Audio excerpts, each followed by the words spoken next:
Hi, Air Signs, Gemini, Libra, and Aquarius. Welcome po sa ating channel at ito ang inyong Daily Gabay Tarot Reading for September 7, 2023. Please be reminded that this is general reading po, so maaari kayo makarelate o hindi. Just take what resonates. Gamitin ang reading na ito bilang gabay lamang. Balik po kayo dito bukas para sa ating Daily Gabay Tarot Reading for September 8, 2023. Please like, subscribe, and click bell button para updated po kayo sa daily tarot reading natin. Maraming salamat po. Spirit guys, ano po ang energy today ni Gemini, Libra, and Aquarius ngayong September 7, 2023? Wow. This is victory. Nagkaroon ng recognition. It might be sa inyong trabaho. Oo, nagkaroon ng promotion. Recognition sa iyong boss, sa mga empleyado. Kasi magaling ka na trabahante, magaling ka na leader. This card means also na may magandang balitang parating o may bagay na matutupad. Wow. May parating na good news, especially after a period of struggle. Feeling proud ka ngayon sa iyong accomplishment. In-acknowledge mo yung success at may matatanggap ka na papuri from others. Nagsumikap ka at deserve mo itong tagumpay. So allow yourself to shine in this moment. Happy ang energy mo ngayon. Ang ganda ng energy. This is wealth and generosity. Oo. It might be you. You are a businessman, a businesswoman, or nasa posisyon ka sa iyong trabaho, or boss ka ng isang negosyo. Oo. Boss ka ng isang kumpanya. You have a financial stability. This card tells you to take leadership role, or this is the connection, and this is the connection of your first card, that you have a leadership role, or make financial decision on behalf of others, or take actions towards your goal. So this is a successful. Nagkaroon ng financial stability, victory, and recognition. Let's see the advice for Gemini, Libra, and Aquarius Spirit guys. Ano pong advice niyo po para kay Gemini, Libra, and Aquarius? Taking shelter. The answers are within. So para sa mga may tanong, nasa iyo lang po ang iyong sagot. Wondrous universe, walk in beauty. So this is the confirmation of your energy today. You have a success, you have financial stability, recognition, victory on your and accomplishment on your work. And let's say your career and money.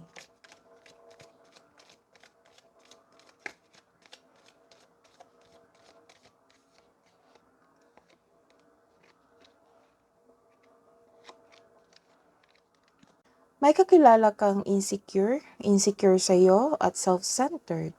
So sa kabila ng victory, recognition, may kakilala kang insecure sa iyo, sa iyong achievement. May tao rin dito na hindi binavalue ang love. May nagsiselos at naiinggit sa iyo, sa iyong trabaho, sa iyong achievement sa buhay. Because you are a successful person. This card may be asking you na mag-open ka sa taong may issue sa iyo without worrying about being rejected or judged. This is a reverse card. Lumabas ang kanyang energy. Oo, distracted ka sa taong ito. Na self-centered, insecure, naiinggit sa'yo, naiinis sa'yo. Makaka-encounter ka ng immature na tao. Ayaw binabalaan. Some of you nagkaroon ng frustrations kasi this is your energy before na walang progress sa inyong proyekto. Hindi mo inakala na nagkaroon ng victory, natapos mo ng maayos. Kasi nagkaroon ng recognition dito. So this is your past emotion na nagkaroon ng frustration sa inyong project. So don't worry. It might be this is happening today. Don't worry, magkakaroon ng victory. recognition, accomplishment sa inyong work, accomplishment sa inyong trabaho. If you want to see the results, build concrete plan without rushing. So this is the advice, and take this advice, and this is the results. Let's see your love and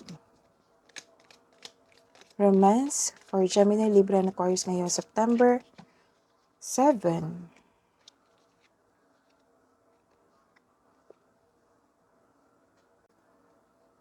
This is a reverse card. Nagkaroon ng disbalance. Disbalance na hindi kayo nagkaroon ng time masyado sa inyong sarili at sa inyong kapareha dahil sobrang busy kayo sa inyong buhay, karera at kaperahan. So take time to yourself. The advice is take time to yourself, take time to your partner, bigyan ng schedule. Kasi nakikita ko dito ang yung partner is hindi na masaya. Kasi na hindi ka nagkaroon ng time sa kanya. This card tells you also not to save money. Control over spending. So this is a reverse card also. Nagkaroon ng confusion. Oo. It might be feelings ito ng iyong partner. Confusion, nagkaroon siya ng sadness kasi wala ka ng time sa kanya. Sa mga single, wala ka ng time sa iyong sarili. Nanghihinayang ka kasi sobrang busy mo na sa iyong work. So give time, give schedule, bigyan ng schedule. Balansehin. Let's see the hidden truth. Ano ang iniisip ng iyong secret admirer, yung manliligaw, or the one that got away para sa mga single. I wonder if you're happy without me. Para sa mga may relasyon.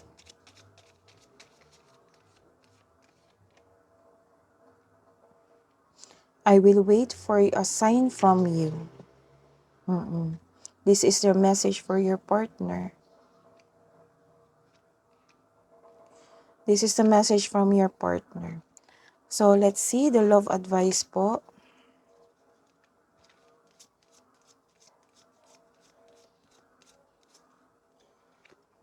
Surrender. At times, we must surrender the old before something new can enter our lives. Let go, and all will work out. So, the advice is give time to yourself, give time to your partner.